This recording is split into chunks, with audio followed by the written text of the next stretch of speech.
बांधो पवन कुमार खलवन पावक ज्ञान घन। जा सिर बसे राम सर चाप धर। राम कथा के रसिक तुम भक्ति रहे मति धीर। आये श्वासन लीजिए प्रभु तेज कुंज कपिवीर। रामायण तुलसी कथे कहो कथाय अनुसार। प्रेम सहित आनंद आसंग हो आओ पवन कुमार। कथा आरंभ होत है सुनो वीर हनुमान। राम लक्ष्मण जानकी सदा करो कल्याण। सिया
सीता जी और लक्ष्मण जी सहित श्री रघुनाथ जी जब किसी गांव के पास से निकलते हैं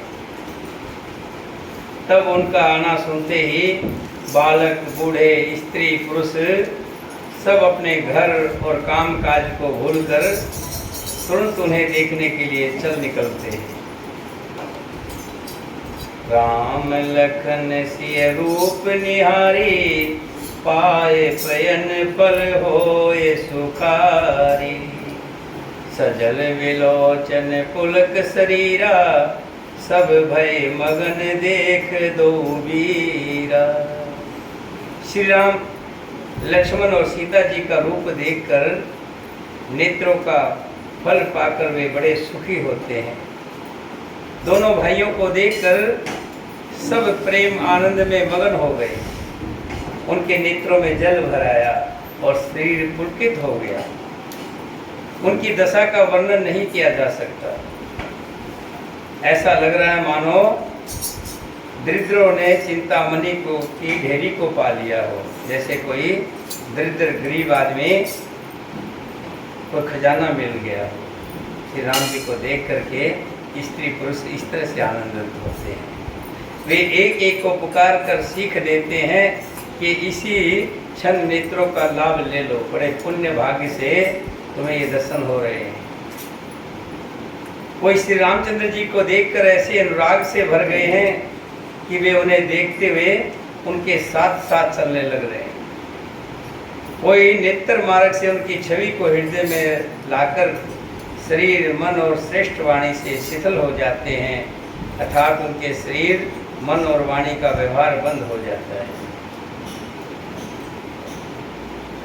कोई बड़ की सुंदर छाया देखकर वहाँ नरम घास और पत्ते बिछाकर कहते हैं कि हे नाथ, क्षण भर के लिए बैठकर थकावट मिटा लीजिए, कुछ देर आराम कर लीजिए। बहुत देर से चल कर आ रहे हो, फिर चाहे चले जाइएगा। अभी जाना है तो अभी चले जाइए, सुबह जाना है तो सुबह चले जाइए, कुछ देर आराम कर लीजिए। कोई घड़ा पानी का भरकर लाता है और कोमल वाणी से कहता है कि प्रभु आचमन तो कर लीजिए। उनके प्यारे वचन सुनकर और उनका अत्यंत प्रेम देखकर दयालु और परम सुशील श्री रामचंद्र जी ने मन में सीता जी को थकी हुई जानकर घड़ी भर बड़ की छाया में विश्राम किया। स्त्री पुरुष आनंदित होकर शोभा देखते हैं। अनुपम रूप से उनके नेत्रों को मानो देखते देखते भरते नहीं है, देखते जा रहे हैं। एक बार जो देखता है श्री राम जी को, लक्ष्मण जी को, सीता जी को, वो देखता ही रहता है, टकटकी लगाए रहते हैं। एक टक सब सोहे चहोरा, रामचंद्र मुख चंद चकोरा। तरुण तमाल वर्ण तनु सोहा, देखत कोट मदन मन मोहा। सब लोग टकटकी लगाए श्री रामचंद्र जी के मुख चंद्र को चकोर की तरह देखते हुए चारों ओर सुशोभित हो रहे हैं। श्री राम जी का नवीन तमाल वृक्ष के रंग जैसा श्याम शरीर अत्यंत शोभा दे रहा है, जिसे देखते ही करोड़ों कामदेवों के मन मोहित हो जाते हैं। बिजली के से रंग के श्री लक्ष्मण जी बहुत ही भले मालूम होते हैं। वे नख से शिखा तक सुंदर हैं और मन को बहुत भाते हैं। दोनों मुनियों के वक्कल आदि वस्त्र पहने हुए हैं और कमर में तरकस कसे हुए हैं। कमल के समान हाथों में धनुषवान शोभित हैं। जटा मुकुट ससन सुभग और भुज नैन विशाल। शरद परव विद बदन वर, लसत सवेद कन जाल।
के नीचे श्री राम जी भाई लक्ष्मण जी के साथ विराजमान है और एक तरफ माता सीता जी, जहाँ नगर की बहुत सी महिलाएं आकर के घेर करके बैठी हुई हैं, उनके बीच में सुशोभित हो रही है। उनमें से एक महिला कहती, स्त्री कहती है, कोट मनोज लजाव निहारे, समुख कहो को आई तुम्हारे। हे सुमुखी, कहो तो अपनी सुंदरता से करोड़ों कामदेव को लजाने वाले ये तुम्हारे कौन हैं, तुम्हारे क्या लगते हैं? सीता जी से पूछ रहे हैं।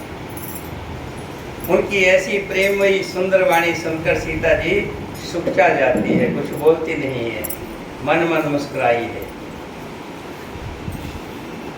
उत्तम गौर वर्ण वाली सीता जी उनको देखकर संकोचवश पृथ्वी की ओर देखती है। वे दोनों ओर से संकोच से सुखचा रही है, अर्थात बताने में ग्राम की स्त्रियों को दुख होने का संकोच है और ना बताने में लज्जा स्वरूप बता नहीं रही है। हिरण के बच्चे के सदस्य नेत्रों वाली कोकिल की सी वाणी वाली सीता जी सुखचाकर प्रेम सहित मधुर वचन कहती है। क्या बोली? सहज स्वभाव सुभग तन गोरे, नाम लखन लघु देवरे मोरे। ये जो सहज स्वभाव सुंदर और गोरे शरीर के हैं, उनका नाम लक्ष्मण है और मेरे छोटे देवर हैं। फिर सीता जी ने लज्जावश और बदन विधु अचल ढाकी, पियतन चिते भोय करे बाकी। अपने चंद्रमुख को आंचल से ढककर और प्रेतम श्री राम जी की ओर निहार कर भोय टेढ़ी करके कहा, खंजन मंज तिरछ नैनी, निज पति कहो तिन्ह सिय सैनी। भई मुदित सब ग्राम बभूटी, रंग ही राय रास जन लूटी। खंजन पक्षियों के से सुंदर नेत्रों को तिरछा करके सीता जी ने इशारे से कहा कि ये श्री राम जी मेरे पति हैं। ये जानकर गांव की सब युवतियां और स्त्रियां इस प्रकार आनंदित हुई मानो कंगालों ने धन की राशियों को लूट लिया। अतिश प्रेम सिय पाए परी बहुविधि दे आशीष। सदा सुहागन हो तुम जब लग मही अहि शीश।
नगर गांव वालों को अपने सुंदर दर्शन देखते हुए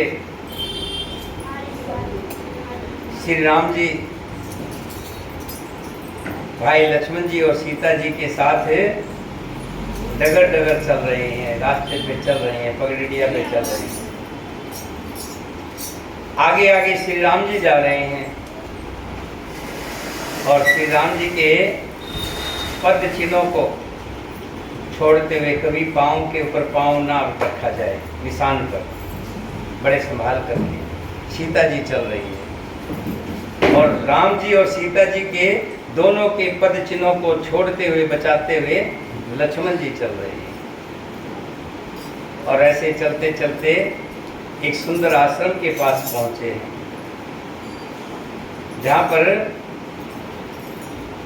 पशु पक्षी आपस में बैर छोड़ करके शेर और हिरण, मृग जिसे कहते हैं, एक ही घाट पर पानी पी रहे हैं, जिनको देख करके श्री राम जी को बड़ा अच्छा लगा और वो उस आश्रम के पास पहुंचे।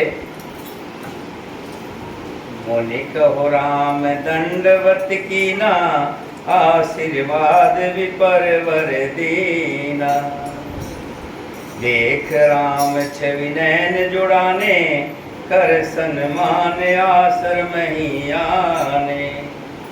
पवित्र और सुंदर आश्रम को देखकर कमल नयन श्री रामचंद्र जी बड़े हर्षित हुए।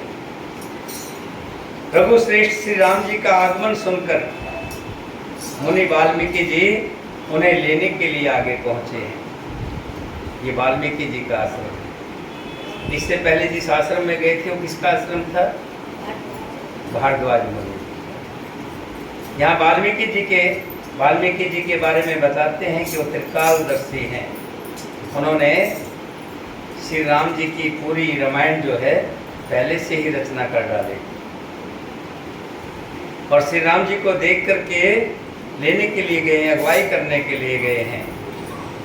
श्री राम जी ने मुनि जी को दंडवत किया। विपर श्रेष्ठ मुनि ने उन्हें आशीर्वाद दिया।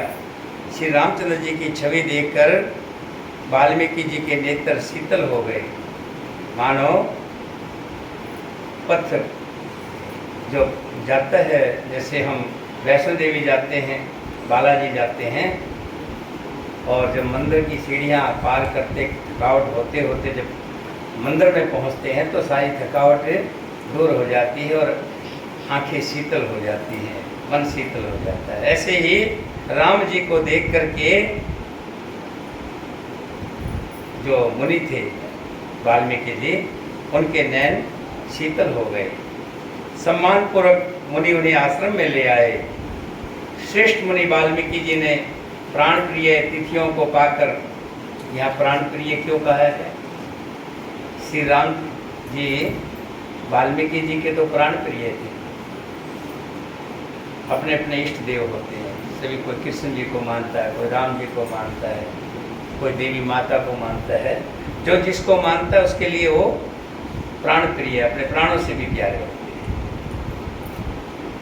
अपने प्राण प्रिय तिथियों को पाकर वाल्मीकि जी के तो प्राण प्रिय श्री राम जी आराध्य हैं।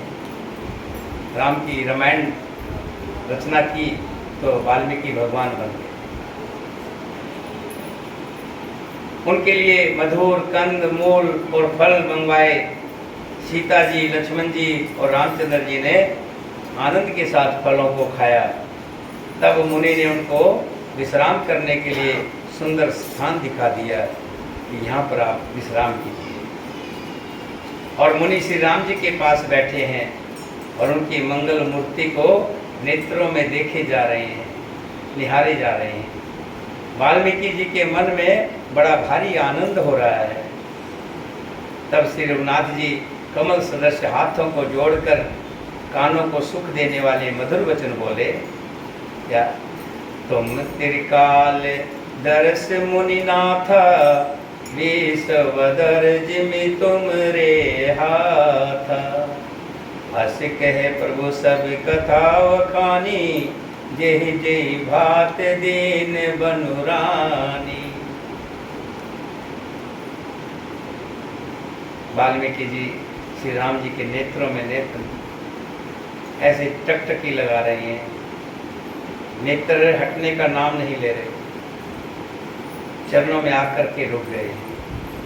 मानो पूछना चाहते हैं कि हे प्रभु, सब कुछ जाने जाते हैं, सब कुछ जान रहे हैं, पहले से रामायण रच डाली, लेकिन फिर भी मनुष्य अवतार के रूप में पूछ रहे हैं, पूछना चाहते हैं। तो ऐसा देखा श्री राम जी ने तो कहा, हे मुनिनाथ, आप त्रिकालदर्शी हैं, तुम त्रिकालदर्शी मुनिनाथ, तुम तो सब जानते हो।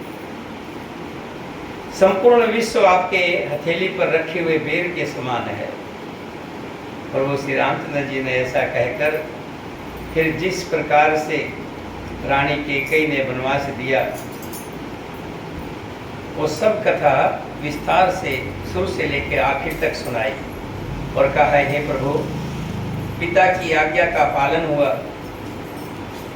और माता का हित और भरत जैसे स्नेही और धर्मात्मा भाई राजा को राजा होना और फिर मुझे आपके दर्शन होना, ये सब मेरे पुण्यों का फल है, मेरे अच्छे पुण्य है जो मेरे द्वारा अपने पिताजी का वचनों की लाज रखी, माता का कहना माना और मेरे भाई भरत को, जो मैं चाहता था कि हम चार एक ही बार में पैदा हुए तो मुझे ही राज्य क्यों, चारों को राज्य क्यों नहीं। मेरी दिली इच्छा थी कि भरत को राज हो और भरत को राज हुआ। और हे प्रभु, आपके दर्शन हुए, अगर ये वन ना होता तो मुनि जी आपके दर्शन कहाँ होते? श्री राम जी कह रहे हैं, हे मुनिराज, आपके चरणों का दर्शन करने से आज हमारे सब पुण्य सफल हो गए, हमें सारे पुण्यों का फल मिल गया। अब जहाँ आपकी आज्ञा हो और जहाँ जहाँ कोई भी मुनि उदिग्ध को प्राप्त ना हो, क्योंकि जिनसे मुनि और तपस्वी दुख पाते हैं वे राजा बिना अग्नि के ही अपने दुष्ट कर्मों से ही जलकर भस्म हो जाते हैं। ब्राह्मणों का संतोष सब मंगलों की जड़ है और भूदेव ब्राह्मणों का क्रोध करोड़ों कुलों को भस्म कर देता है। ये हे प्रभु, हे मुनिवर, हमें वो स्थान बताइए जहाँ हम ये वनवास के वर्ष हैं आराम से बिता सके, रह सके। वो स्थान बताइए जहाँ लक्ष्मण और सीता जी सहित मैं जाऊं और वहाँ सुंदर पत्तों और घास की कुटी बनाकर, हे दयालु, कुछ दिन वहाँ पर निवास कर। सहज सरल सुन रघुवीर वाणी, साधु साधु बोले मुनि ज्ञानी, कसन कहो अस रघुकुल के तो, तुम पालक संतन श्रुति से तो। श्री राम जी की सहज वाणी को सुन करके वाल्मीकि जी समझ रहे हैं कि परमात्मा सब्दानंद श्री हरि मनुष्य रूप बना करके लीला कर रहे हैं और मुझसे पूछ रहे हैं कि मैं कहाँ रहूं। उनकी बात सुन करके मुस्कुराए हैं। श्री राम जी की सहजी सरल वाणी सुनकर ज्ञानी मुनि वाल्मीकि जी बोले, धन्य है रघुकुल के ध्वजा स्वरूप, आप ऐसा क्यों नहीं कहेंगे। आप सदैव वेद की मर्यादा का पालन करते हैं। हे राम, आप वेद की मर्यादा के रक्षक जगदीश्वर है, मैं जानता हूँ। और आपके साथ जो जानकी है वो स्वरूप भूता माया है, जो कृपा के भंडार आपका रुख पाकर जगत का सर्जन पालक और संहार करती है। जो 1000 मस्तक वाले सर्पों के स्वामी और पृथ्वी को अपने सिर पर धारण करने वाले वही चराचर के स्वामी शेष जी आपके साथ लक्ष्मण जी हैं। देवताओं के कार्य के लिए आप राजा का शरीर धारण करके दुष्ट राक्षसों की सेना का नाश करने के लिए वन गमन के लिए आए। हे राम, आपका स्वरूप वाणी के अगोचर बुद्धि से परे है, अव्यक्त अकथनीय है, अपार है। वेद भी निरंतर जिसका भेद नहीं पा पाए, नेति नेति कहकर वर्णन करते हैं। हे राम, जगत दृश्य है, आप उसके देखने वाले हैं। आप ब्रह्मा विष्णु और शंकर को भी नचाने वाले हैं। जब वे भी आपके मर्म को नहीं जानते, तब और कौन जानने वाला है। वही आपको जानता है जिसे आप जना देते हैं। जिस पर कृपा आपकी होती है वही बुद्धिमान है। और जानते ही आपका स्वरूप बन जाता है। जिसने आपको जान लिया वो आपके ही स्वरूप का हो जाता है। कहते हैं जो परमात्मा की श्री राम जी के चरणों में लग जाता है वो परमात्मा का स्वरूप बन जाता है। हे रघुनंदन, हे भक्तों के हृदय के शीतल रखने वाले चंदन, आपकी ही कृपा से भगत आपको जान पाते हैं। चित्तानंद में दे तुम्हारी, विगत विकार जाने अधिकारी। नरतन धरो संत सुर काजा, कहो करो जस प्राकृति राजा। आपकी देह चित्तानंद में है और आप उत्पत्ति नाश वृद्धि अक्षय आदि सब विकारों से रहित है। इस रहस्य को कुछ ही लोग, अधिकारी लोग ही जानते हैं, हर व्यक्ति नहीं जान पाता। आपने देवता और संतों के कार्य के लिए दिव्य नर शरीर धारण किया है और प्राकृत राजाओं की तरह इस तरह का व्यवहार करते हैं मानो मनुष्य ही हो। हे राम, आपके चरित्रों को देखकर और सुनकर मूर्ख लोग तो मोह को प्राप्त होते हैं। वो सोचते हैं तो कुछ भी नहीं है, साधारण मनुष्य है। और ज्ञानी जन सुखी होते हैं। आप जो कुछ कहते हैं करते हैं वो सब सत्य है, क्योंकि जैसा स्वांग भरे वैसा ही नाचना भी होना चाहिए। इस समय आप मनुष्य रूप में है, अतः मनुष्यित विहार करना आपको शोभा देता है। पूछ मोह के रहो कहाँ, मैं पूछत संकुचा। आपने मुझसे पूछा कि मैं कहाँ रहूं, परंतु मैं ये पूछते हुए सुख चाहता हूं कि ऐसी जगह कहाँ है जहां आप नहीं हो। जहां आप ना हो वो स्थान बता दीजिए। पूछे मोह के रहो कहाँ, मैं पूछत सकुचा। जहन होए तह दे कही, तुम्हें दिखाऊं ठाव सियावर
मुझसे पूछा कि मैं कहाँ रहूं, परंतु मैं ये पूछते हुए सुख चाहता हूँ, जहाँ आप ना हो वो स्थान बता दीजिए, तब मैं आपके रहने के लिए स्थान दिखाऊं।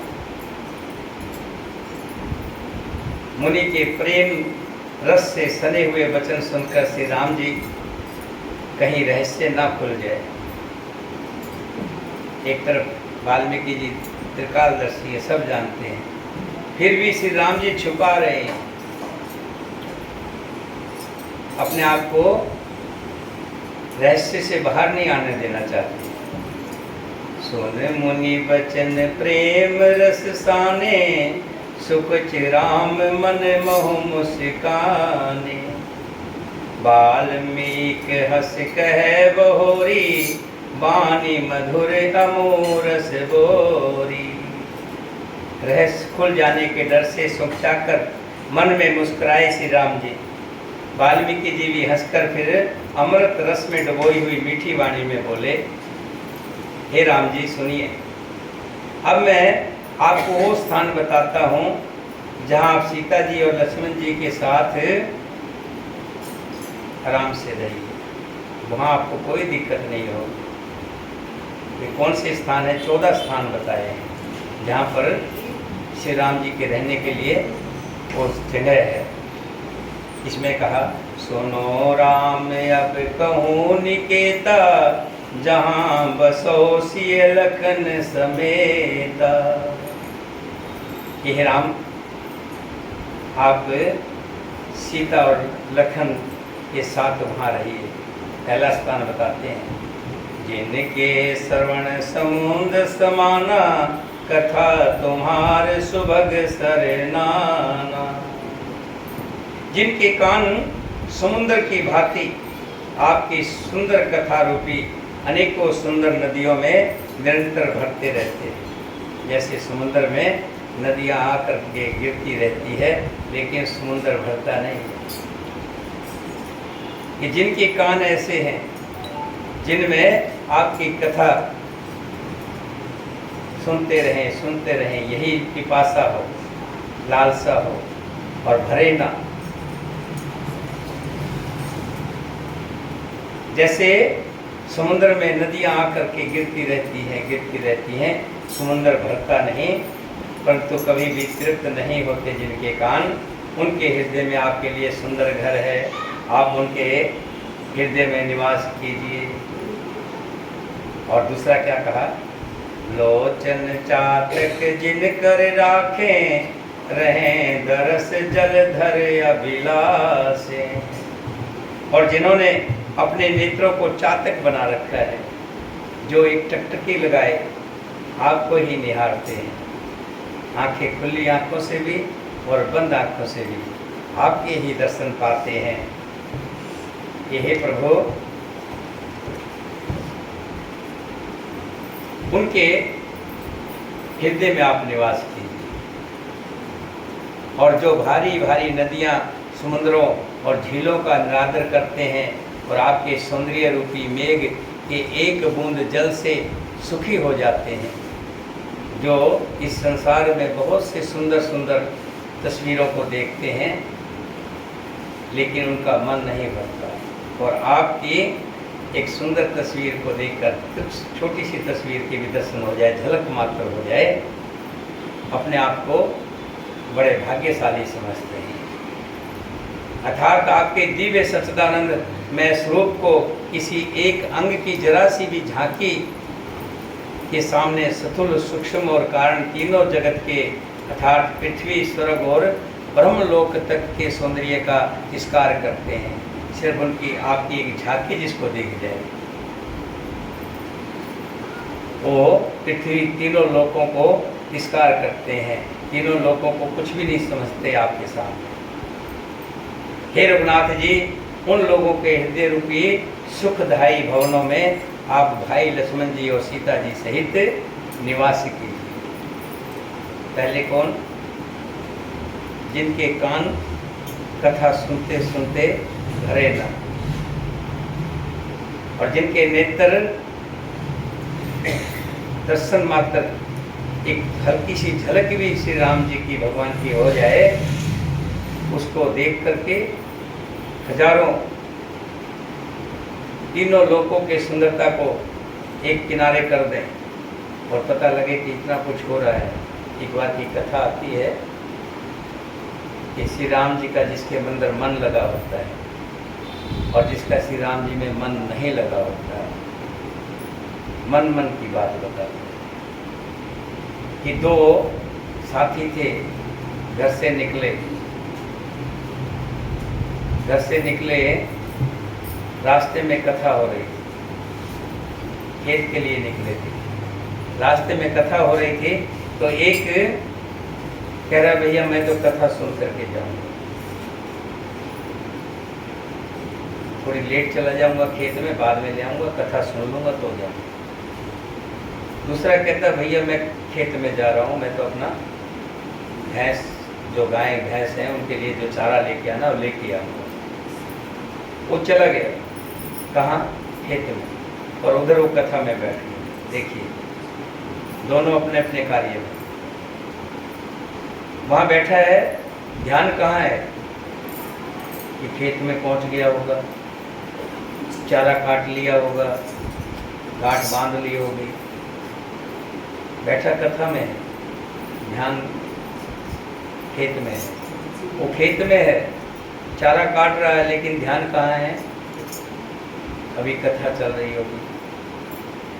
श्री राम जी वाल्मीकि जी के आश्रम में पहुंच गए होंगे, वाल्मीकि जी से स्थान पूछ रहे होंगे कि हे मुनि हम कहाँ रहे हैं, हमें स्थान बताइए, और वाल्मीकि जी स्थान बता रहे होंगे। भाव, वही भाव है यहाँ पर। मुनि कह रहे हैं कि प्रभु जिनके नेत्र आपको एक झलक मात्र देख ले, उनको संसार धूमिल लगे, कुछ भी ना लगे, तुच्छ लगे, उनके आप हृदय में रहिए। और फिर कहते हैं कि हे प्रभु जिनकी जीव जस तुम्हारे मानस विमल, हसनी जी आजास, मुक्ता हल गुण गण चुनी, राम बसो ही पास। हे प्रभु जिनकी जीव हमेशा आपका ही यश गाती रहे, आपका ही भजन गाती रहे, जीव हसनी बन करके आपके गुण समूह रूपी मोतियों को चुगती रहे। क्या जीव हमेशा गाती रहे? क्या श्री राम जय राम जय जय राम, श्री राम जय राम जय राम, बोलो श्री राम जय राम जय जय राम, बोलो श्री राम जय राम जय जय राम, बोलो श्री राम जय राम जय जय राम, बोलो श्री राम जय राम जय जय राम, श्री राम जय राम जय जय राम।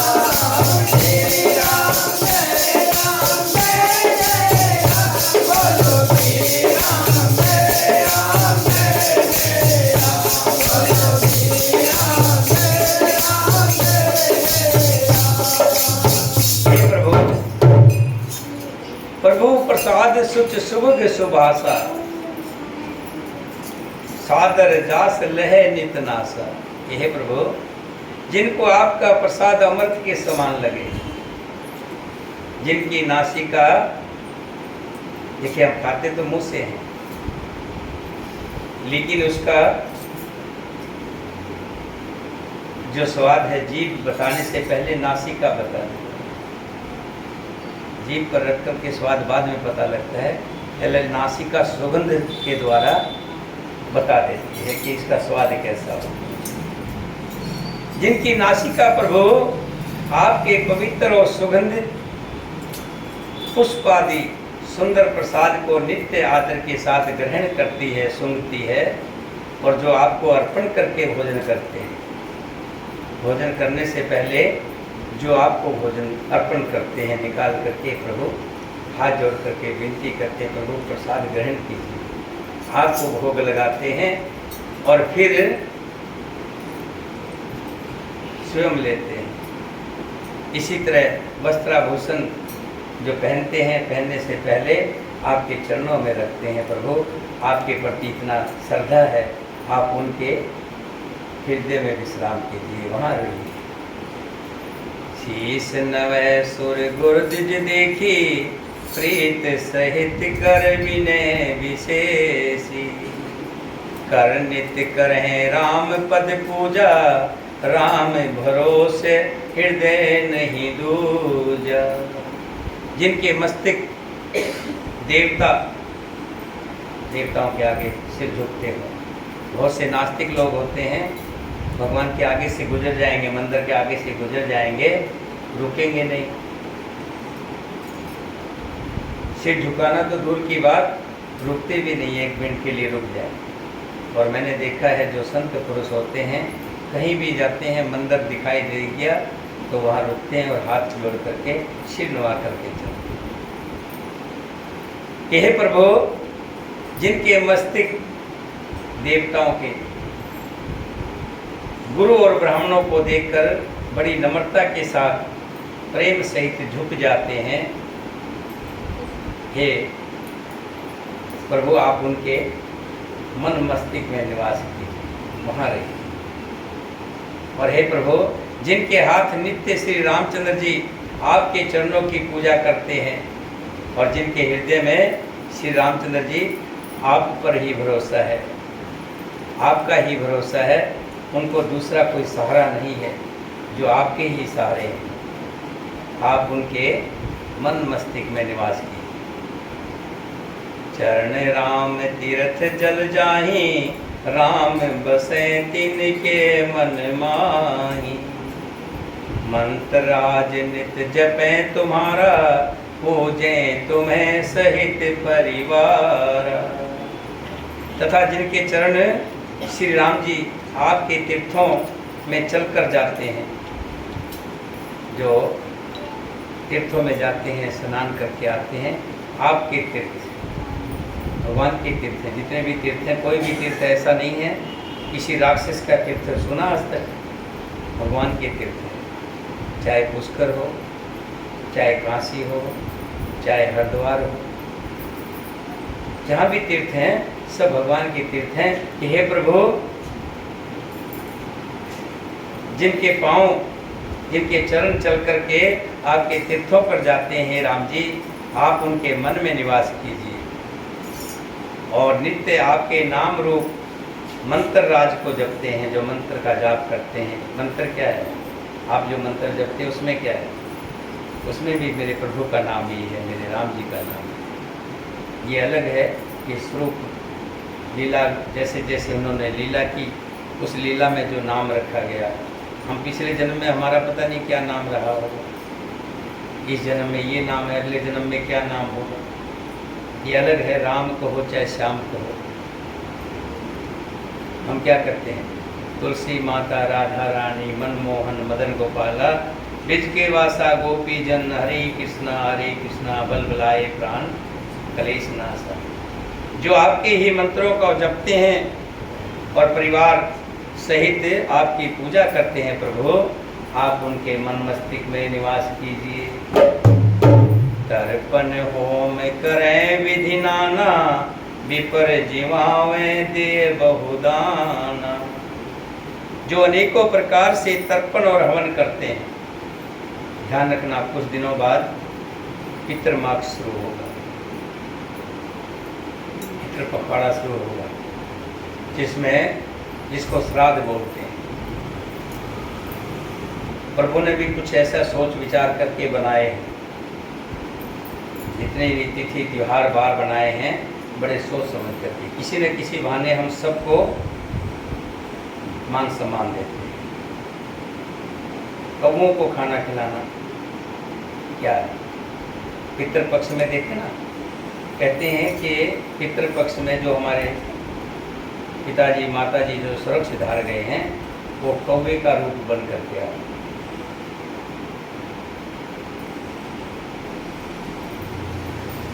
ये बहाना है पितृपक्ष का। इसी बहाने सभी को प्रभु ने कुछ न कुछ आपके द्वारा दान दिलवाना है, आपके हाथ से दान छूटता है।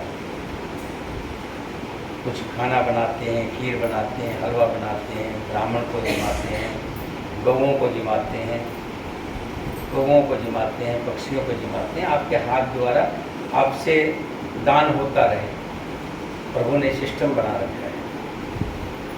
और साथ वैसे तो ये होता है कि जो माता पिता जीवित हैं उनकी खूब सेवा करनी चाहिए। जीते मरने के बाद काग बन के आएंगे, खाएंगे कि नहीं खाएंगे ये तो बाद की बातें हैं, लेकिन जीते जी माता पिता की सेवा खूब करनी चाहिए, जितनी हो जाए। एक व्यक्ति था, वो अपने काम में लगा रहता था, फुर्सत कम निकालता था माँ के पास बैठने की, पिताजी के पास बैठने की। पिताजी, माँ चली गई, पिताजी रह गए।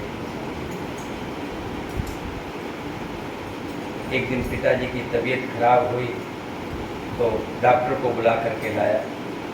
डॉक्टर ने आकर के नज़र वगैरह देखी, नज़र देखी और फिर अलग से ले जाकर पुत्र से कहने लगा कि अब जितनी सेवा करनी है कर लीजिए, जो मांगे इनको खिला दीजिए। क्या बात, बस इनका आखिरी समय है।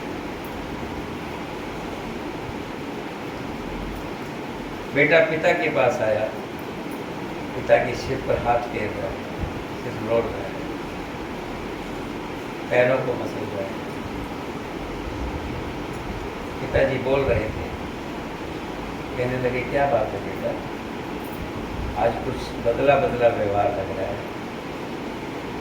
नहीं पिताजी कुछ नहीं है, ऐसा कुछ नहीं है। क्या कुछ इच्छा है खाने की? कुछ खाना दिल कर रहा है खाने की? भाई क्या बेटा, पूड़ी पकौड़ी खाने को दिल कर रहा है, पूड़ी पकौड़ी। अच्छा बेटा, पूड़ी बनाई, पकौड़ी बनवाई, चटनी वगैरह लेके आया और पिता को अपने हाथ से खिला रहा है, अपने हाथ से एक एक चटनी लगा लगा के बड़े स्वाद से।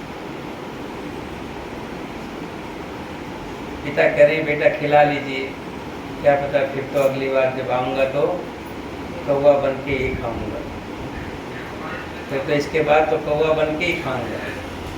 बेटा खिला रहा है और पिताजी आँखों में ऐसे ही रोके हुए और खिला रहा, खाना बंद कर दिया, आँखों में आँखें डाल रहा है बेटा। काफ़ी देर तक देखा, पिताजी ने पलकें नहीं झुकाई, ऐसी ही रुकी हुई है। देख लिया, पिताजी चले गए, लेकिन उसको मन में संतोष हुआ कि चलिए आखिरी समय में मेरे पास, मैं पास में था, मेरे हाथ से मैंने कुछ खिलाया, संतोष।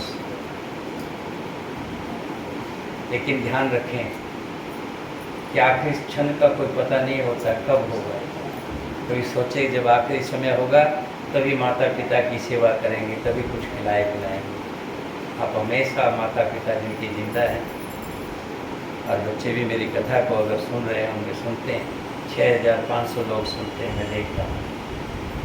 जो इनको सुन रहा होगा उसको भी मैं यही कहूँगा कि जीते जी अपने माता पिता की सेवा कर लो। ये पक्के बात हैं, एक बार झड़ गए तो फिर दोबारा जुड़ेंगे नहीं, लगेंगे नहीं, साथ झड़ जाएंगे। श्री राम जी कह रहे हैं, हाथ जोड़ करके विनती कर रहे हैं, पूछ रहे हैं, और वाल्मीकि जी बता रहे हैं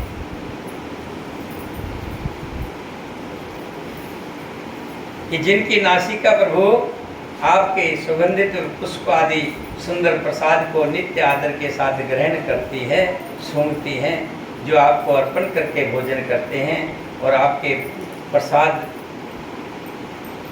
रूपी वस्त्रों को धारण करते हैं, आप उनके मन मस्तिष्क में निवास कीजिए। शीस नवै सुर गुर दिज देखी, प्रीत सहित कर विनय विशेषी।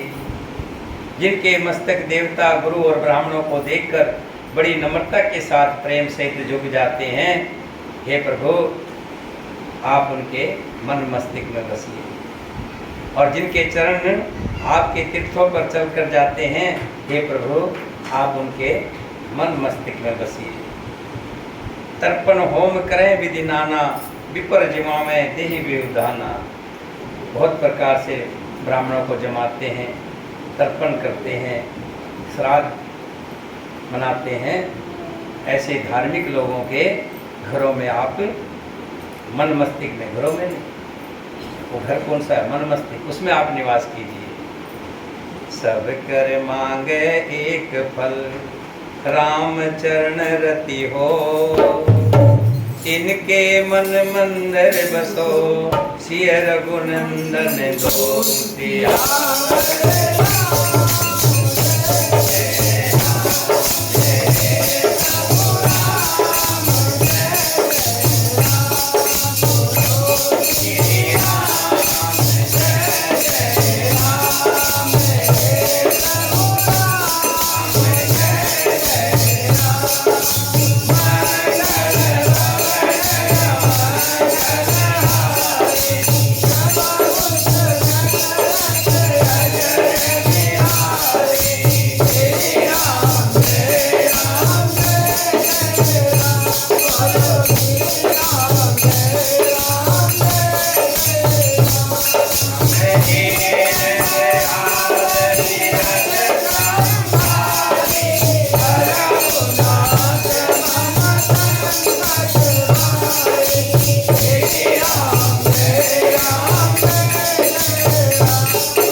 बताए, अभी कुछ स्थान और बाकी, वो भी मैं बता देता हूँ।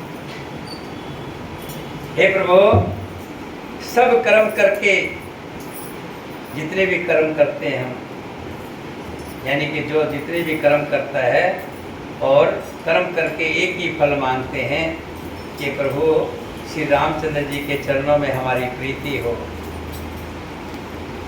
हमारे पुत्र हो वो भी श्री राम जी जैसा हो, हमारा घर भी हो तो श्री राम जी के मंदिर जैसा हो, अयोध्या जैसा हो, जहाँ चारों भाई मिलकर के प्रेम सहित रहते हो, जहाँ पुत्र राम जैसा हो जो पिता का कहना मानने वाला हो,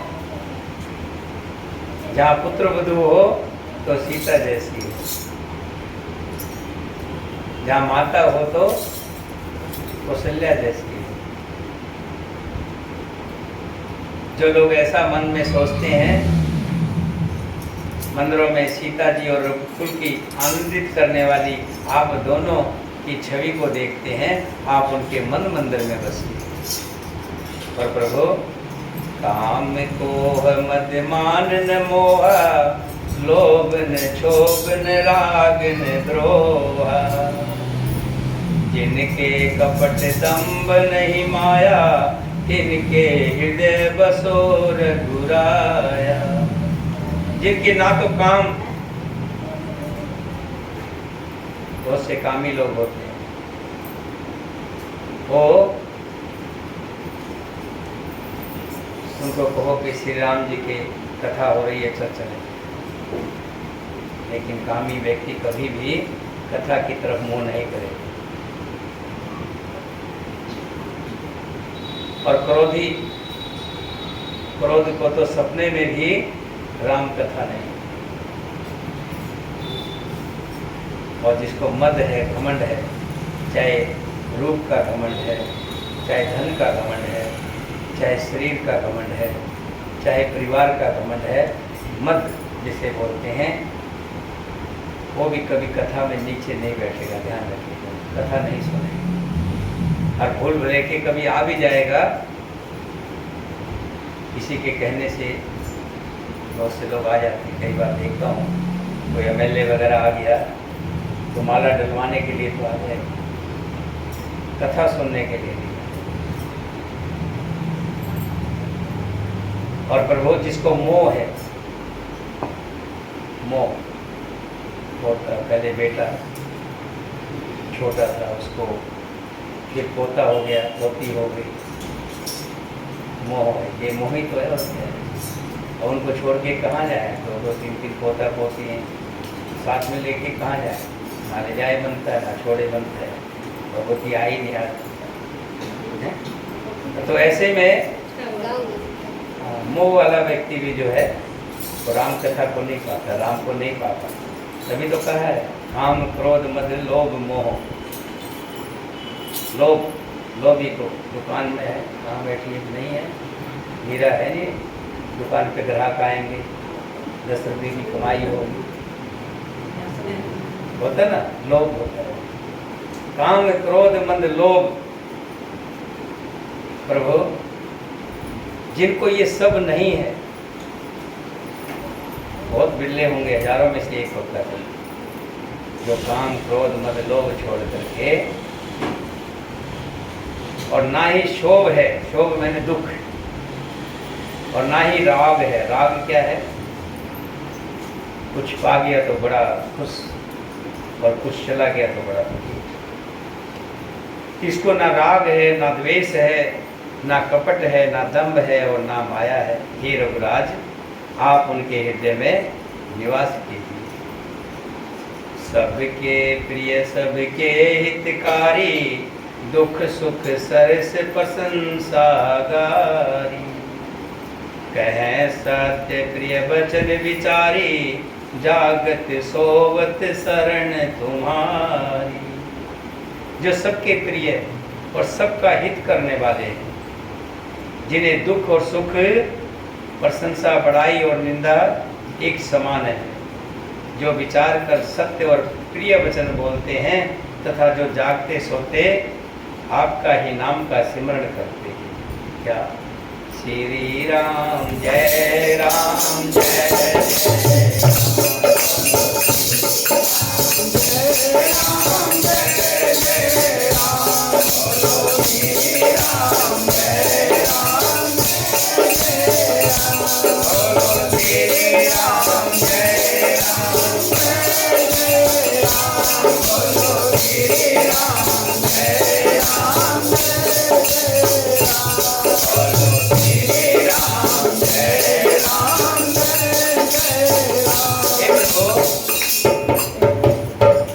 जो सोते उठते बैठते हमेशा आपका ही स्मरण करते हैं, आपका ही ध्यान करते हैं, प्रभु आप उनके मन मस्तिष्क में रहिए।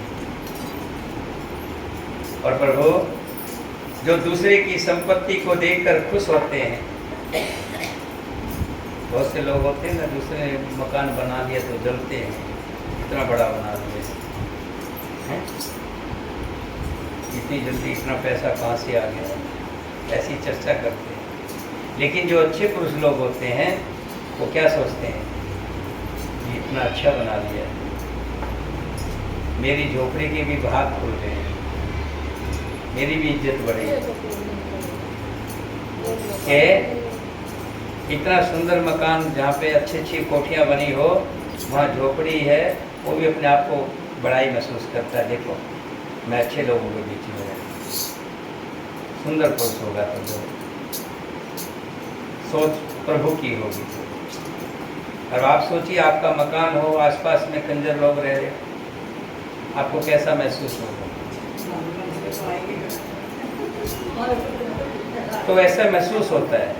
ये कहते हैं तो तुलसीदास जी, गोस्वामी तुलसीदास जी कह रहे हैं कि जो दूसरे की संपत्ति को देखकर खुश होते हैं और दूसरे की विपत्ति को देख कर के दुखी होते हैं, किसी को दुखी देखते हैं तो उनका हृदय दुखी होता है।